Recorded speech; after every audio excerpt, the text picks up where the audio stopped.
Saudaraku, sebanyak 20 meter badan jalan beserta jembatan penghubung di lintasan Jalan Provinsi Aceh yang terletak di pedalaman Kecamatan Leser, tepatnya di Desa Kanemende, Bukit Bintang Indah, Kabupaten Aceh Tenggara, putus akibat banjir pada Sabtu 21 Desember 2024 siang.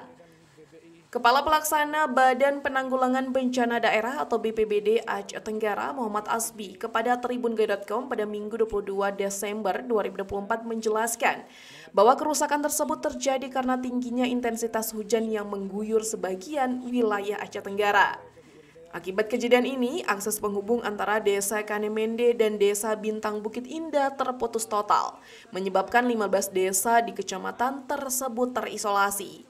Hal ini menjadi masalah serius terutama bagi masyarakat yang mayoritas bekerja sebagai petani. BPBD Aceh Tenggara telah berkoordinasi dengan UPTD Dinas PUPR Aceh untuk segera melakukan penanganan. Jalan tersebut merupakan akses vital bagi masyarakat, terutama untuk keperluan transportasi hasil pertanian ke pasar. Upaya penanganan darurat segera dilakukan untuk memulihkan konektivitas daerah tersebut. Dari Aceh Tenggara, Asnawi Lui, Tribun Gayo.